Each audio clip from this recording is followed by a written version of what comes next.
욥기 29장 1절에서 25절. 욥이 풍자하여 이르되 나는 지난 세월과 하나님이 나를 보호하시던 때가 다시 오기를 원하노라. 욥은 거듭해서 이야기를 하고 있습니다. 어제는 하나님의 지혜가 보물보다 귀하다. 보물 구하기가 얼마나 힘드는지 아느냐. 목숨 걸고 보물을 구한다. 사람도 없는 곳에서 죽어가는 줄도 모르고 보물 구하다가 죽은 사람도 많다.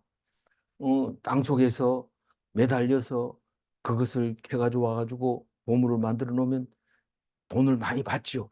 그러나 그 보물을 또 딴 사람이 가져가서 또 돈 더 많이 받고 그러다가 잊어버리면 또 그것 때문에 싸움이 나고 전쟁이 나고 이러죠. 그래서 그 보물이 좋은 것 같지만 사실 놔두고 보면 그 보물이 전쟁의 아주 원인이 되는 그런 경우도 있습니다.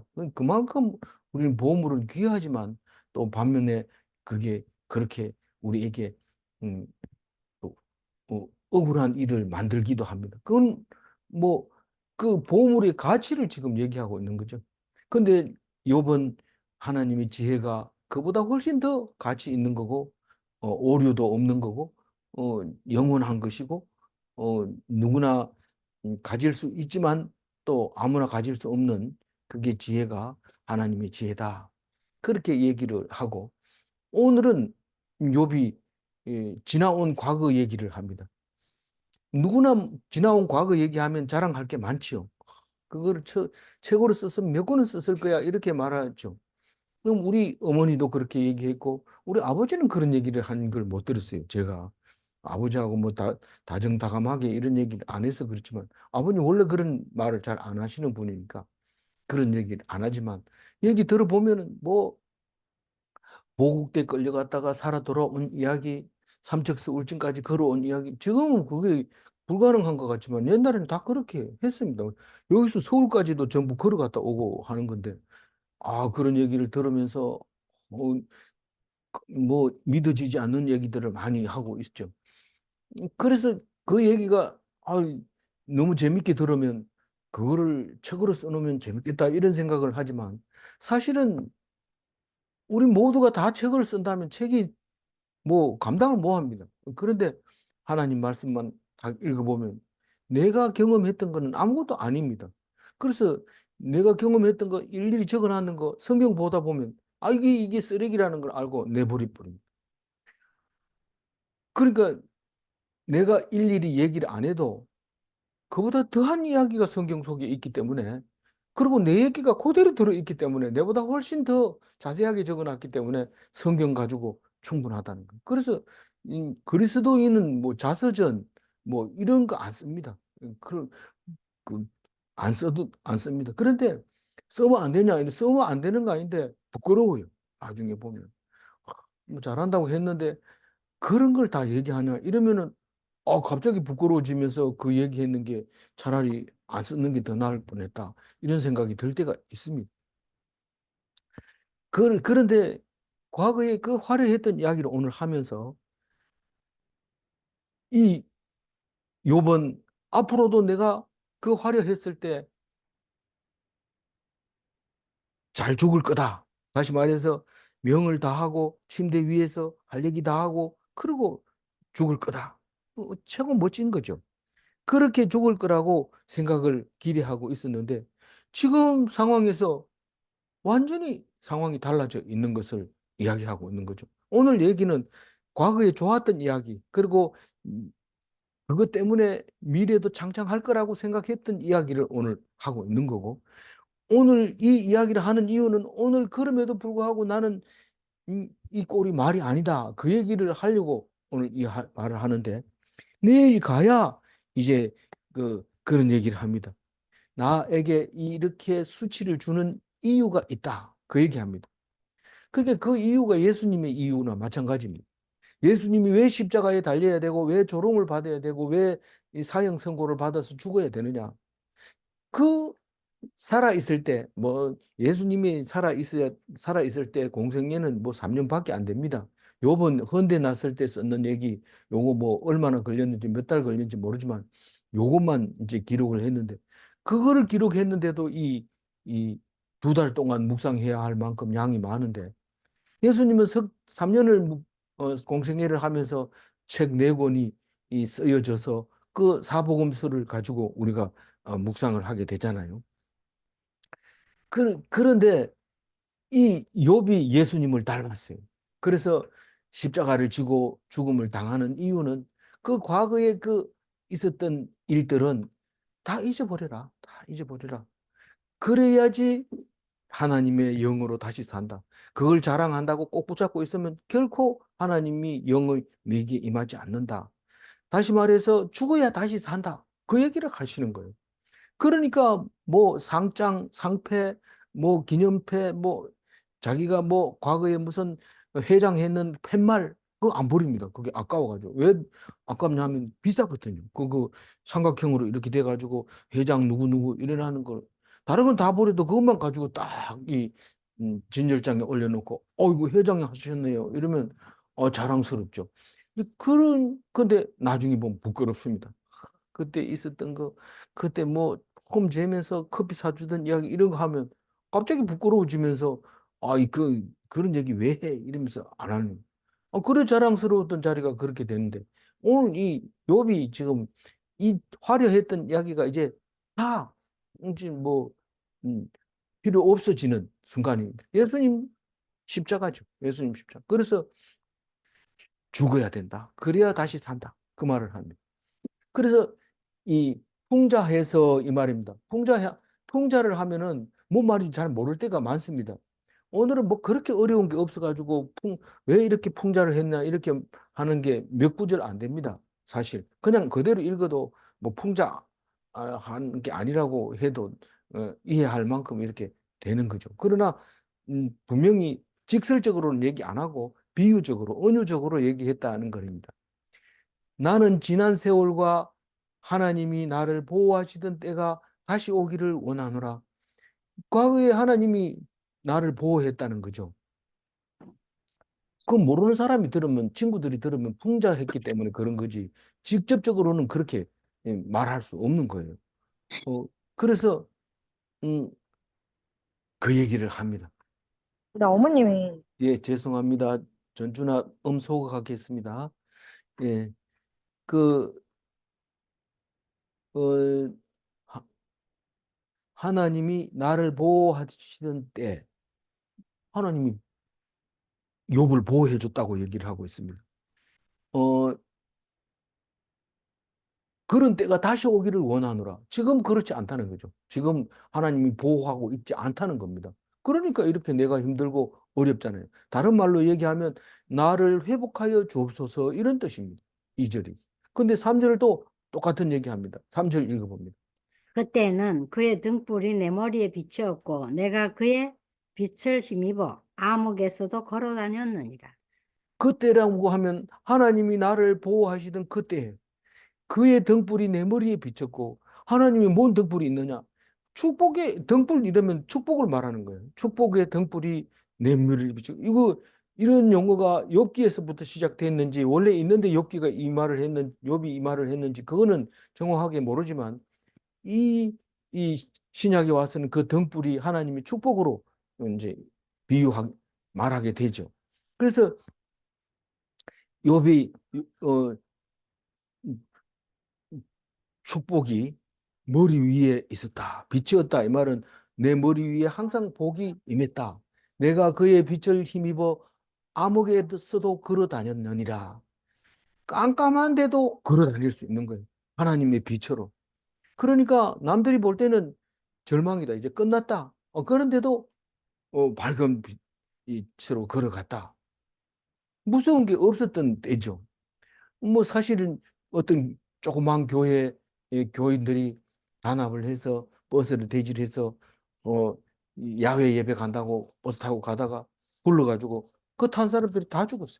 그럼 이제 교회 문 닫아야 된다. 이런데 그 다음부터는 막 그 죽은 사람 온 식구들이 다 나와서 교회를 부흥시키는데 그 이후로는 막 교회가 엄청 부흥하게 됐다. 이제 그런 이야기를 들어볼 때도 우리는 세상 사람이 볼 때는 흑암, 암흑에서 살지만 사실 하나님이 도와주시고 축복해 주시고 보호해 주시고 이러면 다른 사람이 볼 때 하고 완전히 다른 삶을 살 수 있게 되는 것을 볼 수 있습니다. 4절 읽어봅니다.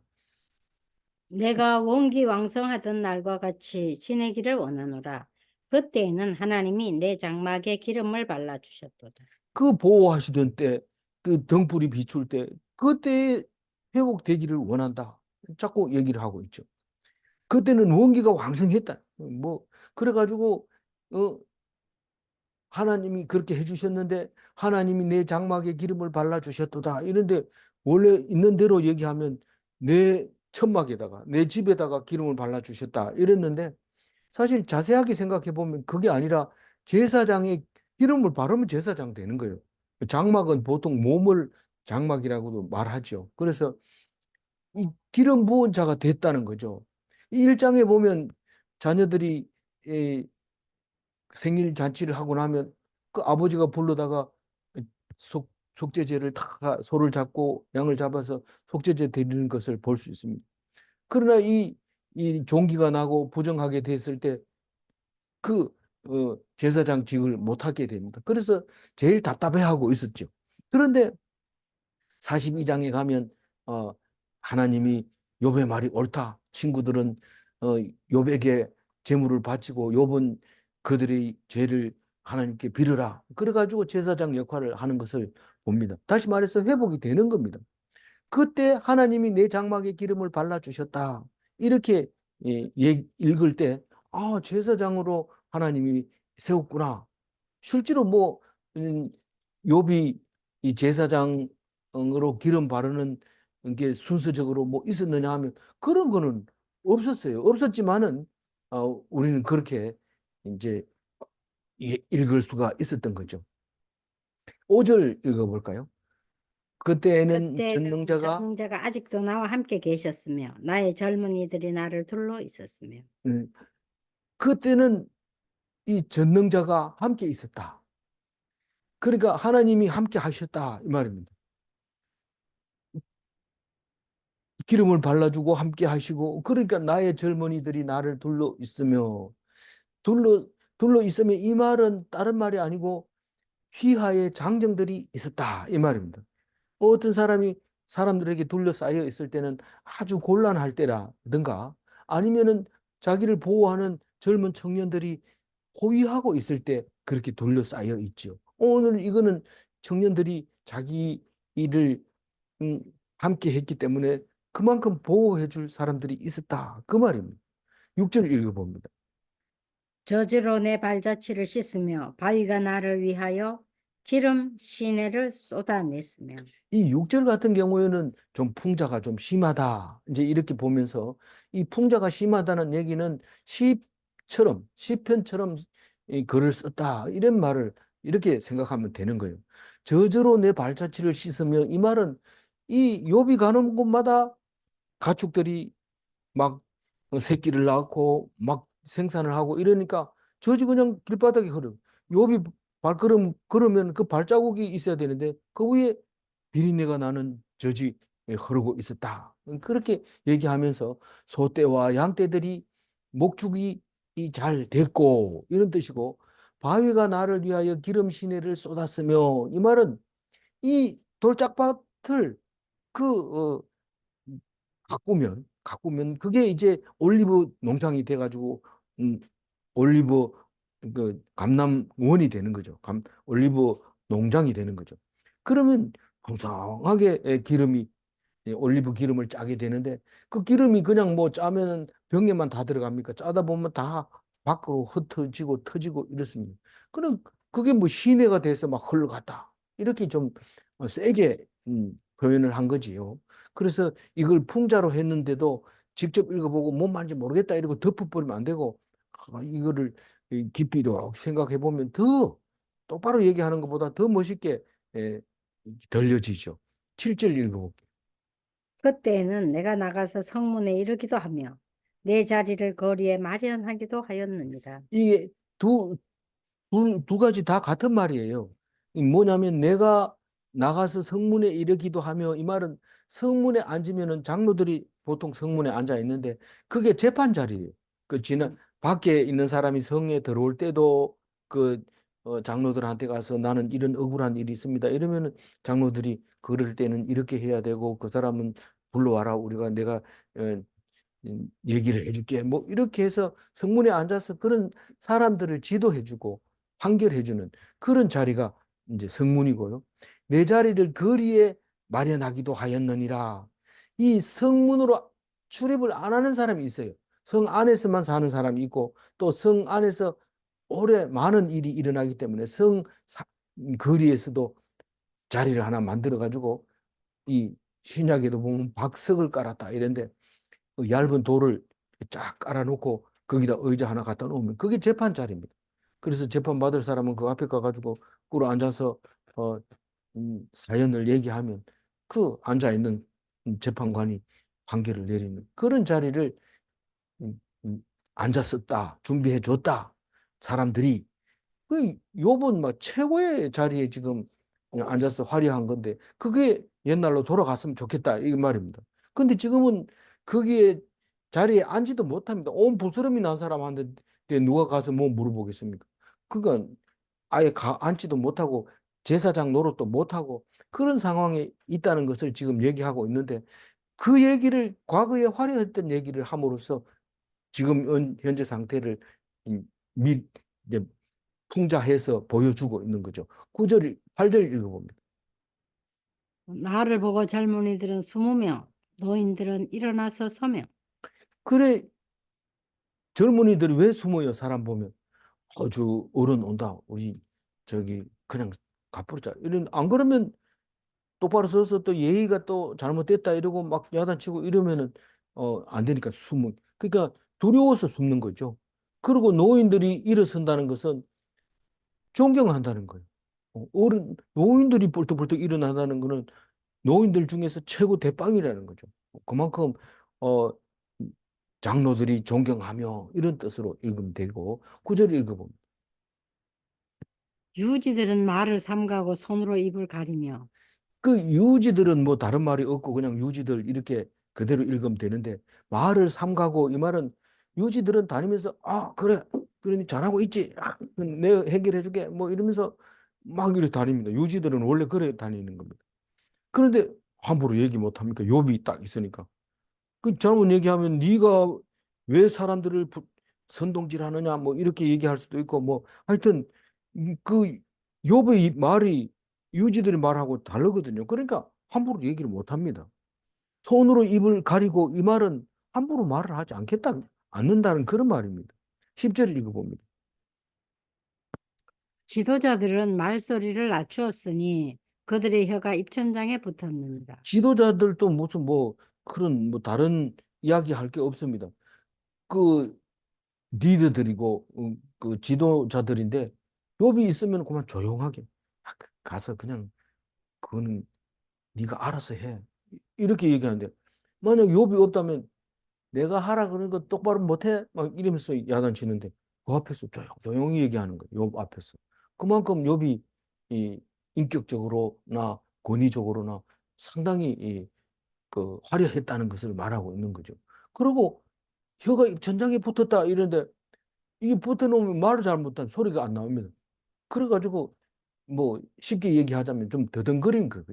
어, 욥 앞에서는 멀쩡히 말을 잘하던 게 왜 자가 말을 저렇게 제대로 못하나? 이 혀가 입천장에 붙어가지고 그래. 그 욥 앞에서는 그런 현상을 일으키는 거죠. 그만큼 욥이 화려했는데 지금이 뭡니까? 이런 뜻으로 이 노래를 하고 있는 거죠. 11절 읽어봅니다. 귀가 들은즉 나를 축복하고 눈이 본즉 나를 증언하였나니.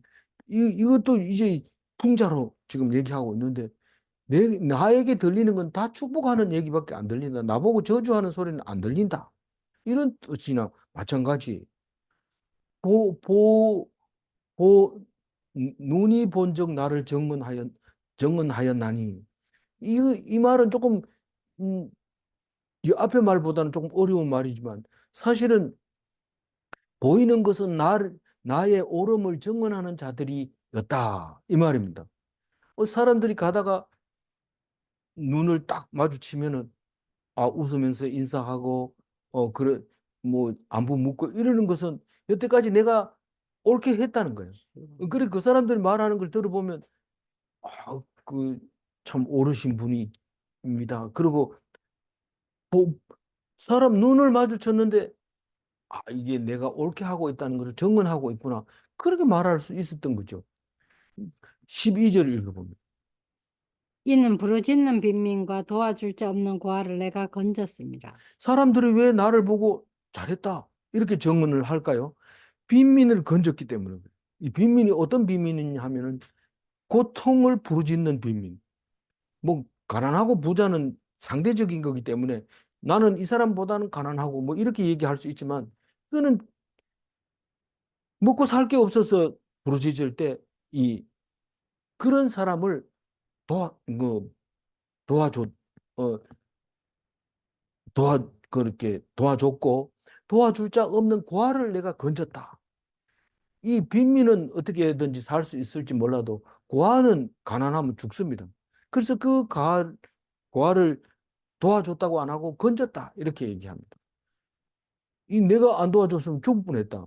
왜냐하면 도와주는 사람이 없어서 그런 게 있었기 때문에 그 사람들이 가면서 그 눈동자가 당신은 참 잘했습니다. 이런 소리가 안 보이겠어요? 내가 보니까 다 그런 것만 보인다는 거죠. 13절 읽어보면. 망하게 된 자도 나를 위하여 복을 빌었으며 과부의 마음이 나로 말미암아 기뻐 노래하였느니라. 자, 13절 얘기도 이 풍자지요. 망하게 된 자도 나를 위하여 복을 빌었다. 이 말은 망하면서는 다 원망합니다. 내가 망하면 음, 잘 살든지 못 살든지 아무나 되고 그냥 막 원망하고 욕하고 그런데 망해가면서도 저 사람은 참 음, 우리를 위해서 일을 많이 한 사람이야. 망한 사람도 자기에게 복을 빌었다는 겁니다. 그리고 과부의 마음이 나로 말미암아 기뻐 노래하였느니라. 과부들이 자기를 보면 어, 노래했다는 거예요. 자기를 보면. 왜 노래해요? 내가 과부들에게 잘해줬으니까. 이 앞에도 나왔지만 가난하고 이런 사람을 다 도와줬기 때문에 그렇게 됐다. 그 말을 하고 있습니다.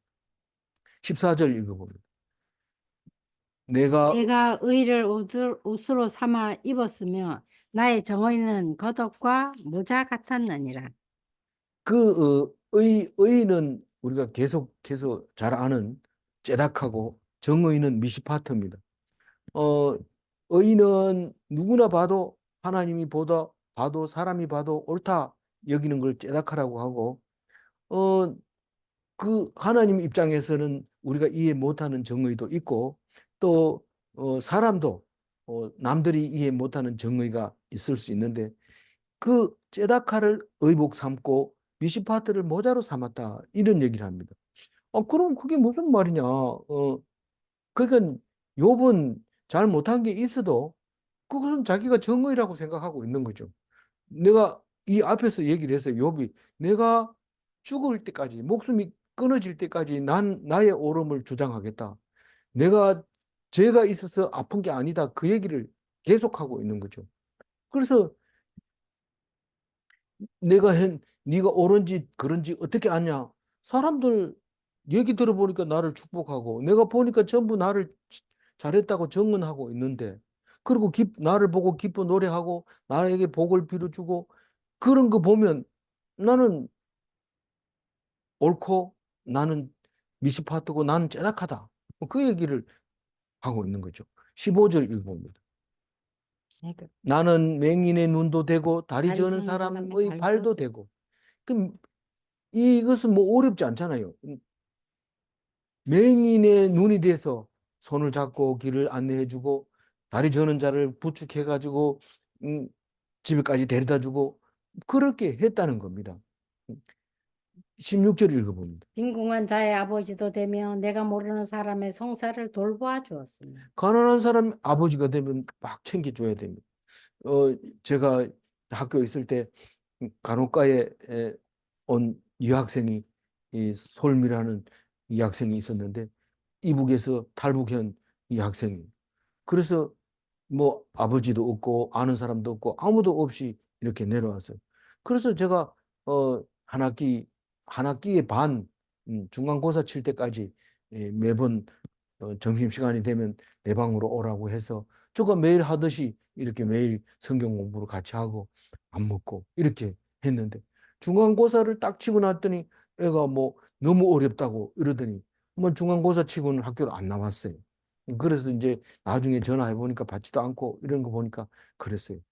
그 아이가 와가지고 어 자기 자기가 살던 집 이야기를 하고 그리고 지금 어렵게 살아가는 거 이런 얘기를 하면서 아 내가 이 아이가 아버지가 없으니까 내가 아버지 역할을 해야 되겠다 그런 생각을 했는데 오늘 16절을 읽으니까 그게 생각이 났어요. 그럼 내가 모르는 사람의 송사를 돌봐 주었으며 이 어떤 송사든지 변호사가 있어야 됩니다. 아무리 이 말을 잘했더라도 말을 잘못해 놓으면 오히려 제가 더 불어나가지고 더 곤란해지는데 그런 게 송사입니다. 참 송사는 어 예수님은 막 누가 그 정인 서줄라 그러고 막 이러니까 니들이 뭘 알아? 내 일은 내가 제일 잘 알아. 이러면서 자기가 변호를 하고 이러지만 이 사실 보통은 다 그 변호사가 있어야 되고 또 판사도 변호사 없이 자기 혼자 죽이면 뭐 이거 물어봤는데 딴 얘기하고 이러면은 판사가 곤란해지니까 꼭 변호사가 있어야 됩니다. 그래서 돈이 없어서 변호사를 못 살 때 도와줬는데 그게 국선 변호사죠. 나라에서 음, 가난한 사람을 위해서 변호해줘라. 그래서 국선 변호사가 있는데 자기는 그런 짓을 또 해줬다. 17절 읽어봅니다. 불의한 자의 턱뼈를 부수고 노예 간 물건을 그 이세에서 빼내었느니라. 요거는 있는 대로 말하면 이런 거죠. 그 악한 사람이 이 남의 것을 빼앗아가면 그 턱뼈를 부숴버리고 먹지도 못하게. 그리고 그 뺏어가가지고 입에다 넣어가지고 씹으려고 하는데 그 이 사이에 있는 것까지도 뺏어가지고 그냥 빼내가지고 왔다. 이래 얘기하는데 그거 좀 다르게 좀 점잖게 얘기할 수 없습니까? 근데 세 번역을 보면은요. 악인의 입에 물린 의인을 구해주고 이렇게 번역해놨어요. 뭐 그것도 뭐 썩 잘 한 건 같지는 않는데 오히려 17절 그냥 읽는 게 나을 것 같아요. 18절 읽어봅니다. 내가 스스로 말하기를 나는 내 보금자리에서 숨을 거두며 나의 날은 모래알같이 많으리라 하였느니라. 그래서 지금까지 살아온 걸 딱 보면 화려하고 정말 어, 잘 살았으면 앞으로도 순적하게 살아갈 거다. 다시 말해서 내가 죽어서 뭐 교통사고 나 죽은 것도 아니고 맞아 죽는 것도 아니고 뭐 음, 노안으로 죽을 거다. 그래서 다시 말해서 제명에 살다가 죽을 거다. 이제 그리고 그 얘기. 장수하리라. 장수하는 몇 살까지 사는 장수하느냐? 그러면 100살까지. 그래? 그럼 나 이제 몇 년 못 사네? 이런 게 아니라 모래알 같이 많이 살 거다. 이러면서 뭐 제한을 안 두고 막 그렇게 오래 살 것으로 생각했어요. 다시 말해서 과거의 영광으로 미래를 기대했던 거죠. 19절 읽어봅니다. 내 뿌리는 물로 뻗어 나가고 이슬이 내 가지에서 밤을 지내고 갈 것입니다. 내 뿌리는 물로 뻗어나가고, 이 말은 식물이라면 금방 이해를 해요. 근데 이게 사람인데 무슨 말을 하고 있느냐? 내가 하던 일이, 내가 딱 돌아서면 끝나버린 게 아니고, 내가 하던 일이 계속 잘합니다. 제가 학교에 있을 때 한 사람 앞에 매달 10,000원씩 내가지고 장학금을 100만 원 만들어서 한 학기에 한 사람씩 주고 이랬는데, 그게 지금도 여전히 은퇴한 지 4년 됐는데 아직도 하고 있습니다. 그러니까 자기가 뭐 해놨는 게 계속 된다면 그건 옳게 했다, 잘했다 이런 뜻이죠. 그래서 무슨 일을 해놓으면 일이 쭉쭉 벌써 나간다 그런 말이고 또 어, 그 일로 인해서 사람들이 모여든다 이런 뜻입니다. 이슬이 내 가지에서 밤을 지내고 갈 것이며 이 식물이 있는데 그 이슬이 내린다는 것은 축복입니다. 그래서 비가 안 오는 중동 지방에는 이슬이 그 비나 마찬가지이기 때문에 자기 가지에서 이슬이 맺힌다는 것은 정말 멋있는 건데 이게 여기서 먼저 나왔는 얘기인지 다른 데서 시편이 먼저 나온 얘기인지 모르지만 새벽 이슬 같은 청년들이 자기에게 모여들어서 크게 좋아하고 그 어, 혜택을 입는 것을 보게 된다. 그런 것을 말하고 있는 것 같아요. 20절 읽어봅니다. 내 영광은 내게 새로워지고 내 손은 내 화살이 끊이지 않았노라. 이것도 이제 시편의 다른 말에 있는데 어, 내 영광은 새로워지고 이 말은 한번 우리가 상 받으면 그 영광은 그때 끝납니다. 1등 누구누구 이러면 딱 1등 상 받는데 내년에 가보면 1등 안 돼요. 야, 네 작년에 받았으니까 1등 받지 말고 다른 사람 받아. 실제로 1등 해도 안 줍니다. 왜냐하면 상 주는 것은 남을 격려하는 차원에서 하는데 네 잘한다고 계속 받으면 딴 사람 기죽어서 안 되니까 돌아가면서 받자. 이러면서 상이라고 똑같은 1등상을 주는데도 돌아가면서 줍니다. 뭐 그게 상이냐 이런데 현실이 그렇지 않아요. 현실이 가보면 그럴 수밖에 없게 돼 있어요. 뭐 교회 일도 마찬가지죠. 어, 뭐 그래요. 어쨌든 영광은 다른 영광이 또 나타납니다. 올해는 출석상, 내년에는 뭐 다른 상, 뭐 이런 만들어가지고 영광을 새로 주기 때문에 한 번만 오고 치우는 세상 영광하고 다른 겁니다. 내 손에서 내 화살이 끊어지지 아니하였노라. 이 화살이 끊어지지 않는 거는 다른 성경에 나오죠. 전통의 화살이 가득하리라. 이 말은 부끄러움을 당치 아니하리라. 이런 말인데 언제 그런 말을 써요? 자식들이 많은 것을 보고 전통의 화살이 가득한 것처럼 음, 대적 앞에서 부끄러움을 당치 아니하리라. 상대방이 활이 없으면 아무리 화살이 있어도 활이 좋아도 멀리 가는 활을 가지고 있다 하더라도 화살이 없으면 부끄럽습니다. 그런데 그게 가득 차 있다면 전통의 화살이 가득 차 있다면 그게 부끄럽지 않고 영광스러운 거죠. 21절 읽어봅니다. 무리는 내 말을 듣고 희망을 걸었으며 내가 가르칠 때 잠잠하였노라. 무리는 내 말을 듣고 희망을 걸었으며 내가 가르칠 때에 잠잠하였노라. 이 뭐 많은 사람을 갖다 놓고 가르칩니다. 그러면 그 말씀 듣고 나면은 이제 그 다음 소리 들어야 되고 마치 학교에서 학생들을 가르치는 거나 마찬가지. 그 과목은 음, 공부하고 나면 자격증을 얻을 수 있고 그런 희망을 거는 거죠. 그리고 가르칠 때 아무 말도 안 합니다. 조용하게 그 말을 듣고 경청하게 되죠.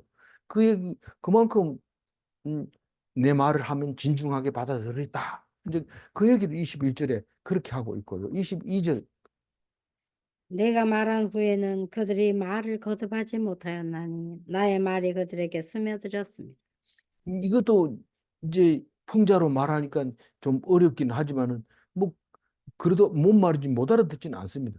내 말에는 변동이 없어요. 내가 한번 말하면 거기에 토를 달거나 바꾸거나 이럴 게 아니고 그냥 그대로 했는데 그 들은 사람이 나의 의도가 잘 먹혀 들어갔다. 그래서 변동사항 없이 그대로 이렇게 가고 있다. 그런 뜻입니다. 이 23절 이거.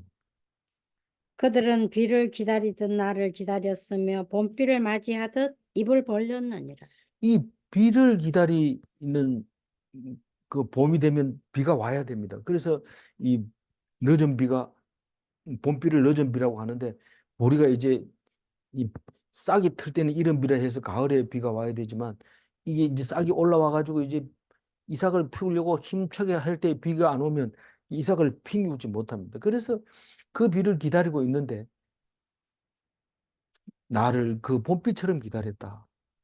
이제 오시는군요. 이러면서 기쁘게 받아 어, 맞이해 줬고 입을 벌렸느니라 이 말은 봄비가 오면 너무 좋아가지고 이 맛을 본다고 입을 벌리고 뛰어다니는 음, 아이들도 있는데 나를 보면 그 입을 벌리고 인사하고 말하고 싶어하고 이런 모습을 말할 수 있는 거죠. 음, 자기가 화려했던 과거를 아름답게 표현한 거죠. 24절 읽어봅니다. 그들이 의지 없을 때에 내가 미소하면 그들이 나의 얼굴의 빛을 무색하게 아니하였느니라. 무색하게 아니하였느니라 자세히 읽어봐야 돼요. 이 잘못하면 무슨 말인지 못 알아들을 수 있어요. 이 어려운 말은 아닌데 이 반어를 계속 쓰다 보니까 그래요. 그들이 의지 없을 때는 어렵지 않습니다. 의지할 곳이 없을 때 이런 말입니다. 그럴 때 내가 미소하면 지금 사람들이 낙심이 돼서 지금 어떻게 할지 몰라서 고개를 어디 돌릴지 모르는데 딱 욥을 만나면 욥이 딱 웃어주면은 그 사람들이 낙심이 싹 사라지면서 내가 웃어준 그 얼굴 빛이 무색하지 않게 했다. 다시 말해서 내가 웃어주면 그 사람들은 다 힘을 얻어서 용기를 얻었다. 그런 말입니다. 멋지죠? 그 욥은 그런 과거를 그렇게 이야기를 하고 있습니다. 우리가 우리 과거를 이야기하라면 이만큼 합니다. 그리고 어 가만 놔두면은 더 아름답게 자기가 글을 쓰고 자랑스럽게 쓸 수 있습니다. 근데 사실상 욥의 얘기만 읽어도 우리가 자랑할 게 없어요. 그냥 욥 얘기만 가져도 속이 시원해요. 더 이상 얘기 안 해도 돼요. 그런데 우리는 그 많은 이야기를 한 것 중에 보석이 들어 있는데 맨 처음에는 그 보석이 들어 있는 것 같지 않아요. 다 읽었는데도 없어요. 왜냐하면 이 광산에 가서 보석을 어제도 나왔지만 그 금광에 가서 금을 캐려고 하면은 99%가 다 돌이에요. 그래서 돌을 캐가지고 금이 있겠나 싶은데 아는 사람은 압니다. 이 안에 금이 있어. 이러고 그 돌을 가져와서 깨가지고 딱 물로 이렇게 흘려보내면 금이 싹 밑에 가라앉혀 있죠. 그래서 그 있는데 오늘 금이 이 25절에 있습니다. 한번 읽어봅니다. 내가 그들의 길을 택하여 주고 으뜸되는 자리에 앉았나니 왕이 군대 중에 있는 것과도 같았고 애곡하는 자를 위로하는 사람과도 같았느니. 이 내가 과거에 화려했던 데가 언제냐면 그들의 길을 택하여 주고 야, 니는 그쪽으로 가지 말고 이쪽으로 가는 게 좋겠어. 너는 이쪽으로 가면 성공할 거야. 이렇게 길을 택해 준 거야. 그래서 이 대학교 가든지 고등학교에서 진로를 결정해 주는 사람은 자부심을 갖고 있습니다. 내가 그쪽으로 가라 했더니 걔가 성공했어. 이러면서 아주 어, 음, 그 보람 있게 생각하고 그러죠. 그게 아무나 하는 게 아니고 진로 지도해 주는 선생님은 오래된 그 캐리어를 가지고 있는 경력을 가지고 있는 선생님이라야 지도할 수 있지. 들어온 지 얼마 안 된 사람 보고 네 상담 교사해라 이러면 안 되는 겁니다. 음, 그런 게 어뜸의 자리래. 그게 어뜸의 자리인데 그게 어뜸의 자리 왕의 자리입니다. 왕의 자리. 그리고 왕이 군대 중에 있는 것과도 같았고 왕이 혼자 있는 경우는 거의 없지만 그 음, 왕이 군대 중에 있으면은 아, 편안하고 또 자랑스럽고 그런 거죠. 그래서 왕이었다는 거죠. 과거에 왕 같았다 이 말이에요. 왕 같았다. 과거에는 왕 같았고 애곡한 자를 위로하는 사람과도 같았느니라. 이 지금 우리는 이게 무슨 말인지 알고 있습니다. 그래서 애곡하는 자를 어떻게 위로해 줬을까 이렇게 생각하지만 사실 우리는 그 어, 신약에 와서 다 알고 있습니다. 왕 같은 제사장으로 살아라. 요번 지금 예수님 닮아서 왕 같은 제사장으로 살았다. 그렇게 얘기를 하고 있을 때 우리는 애국하는 자를 위로했다. 이 말은 제사장으로 살았다. 이런 말입니다. 우리가 죄를 짓고 나면은 그 다음에는 죽었다 이제. 이젠 내가 어떻게 살까 하는 하나님 앞에 죄를 지었으니까 이제 죽는 것밖에 없다. 이렇게 할 때 불러다가 제사장은 손을 잡고 이제 네 죄가 사해졌다. 너는 당당하게 죄 없는 자처럼 살아라. 죄는 내가 다 씻어줬다. 이렇게 하는 거예요. 그게 위로자 알죠? 그래서 우리는 어디로 가도 위로하는 자가 돼야 돼. 다시 말해서 제사장이 돼야 돼. 그런데 그 제사장이 어떤 제사장 같아요? 왕 같은 제사장이 돼야 된다는 것을 말하고 있습니다. 그래서 그렇게 살았는데 지금 뭡니까? 이렇게 말합니다. 이게 지금 우리가 어 하나님이 나를 도와서 왕 같은 제사장으로 살았는데 지금 뭡니까? 지금 형편이 말도 안 되게 됐다는 겁니다.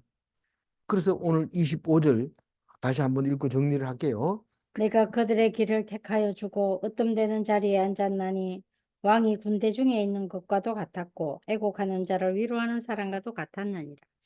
그 만약에 우리가 하나님 앞에서 신에게 빌기만 하면 그건 종교인입니다. 그런데 그리스도인은 왕 같은 제사장으로 사는 것입니다. 내가 왕처럼 그러면서 남을 애국하는 자를 위로하는 사람으로 사는 게 그리스도인이라는 것입니다. 질문합니다.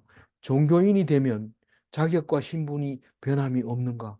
종교인은 믿다가 안 믿어도 되고 가서 뭐 종교 한다고 해가지고 뭐 신분과 자격이 바뀌는 게 없습니다. 그러나 기독인은 자격은 왕 같고 신분은 제사장이고 그렇습니다. 그래서 학교에서나 집에서나 직장에서나 일터에서나 어디 친구들 만났을 때나 제사장으로서 슬픈 자를 위로해주고 문제를 해결해주고 그런 제사장 역할을 해야 되고 그 권위와 결정권은 왕같이 해야 된다. 그렇게 말할 때 참된 그리스도인이 어떤 거라는 걸 말했는데도 못 알아듣고 고관처럼 넓어지고 사람처럼 죽어서는 안 되는 것입니다. 오직 주님 뭐의 말씀을 기억하고 왕 같은 제사장이 다 되시기를 바랍니다. 기도하겠습니다. 하나님 감사합니다.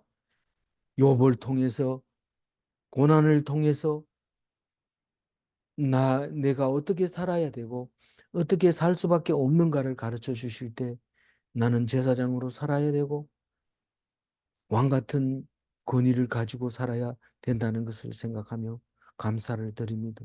우리는 찌질하게 살아야 될 사람이 아니고 하나님께 그냥 달라고 부탁만 하고 아무것도 안 하는 종교인이 아니라 그리스도처럼 내 몸을 불사르게 내어주는 사랑을 할 수 있도록 주님 도와주시옵소서. 그 사랑이 하나님의 사랑이 되고 빛이 되게 하여 주옵소서. 감사하고 우리 주 예수 그리스도 이름으로 기도 올리옵나이다. 아멘.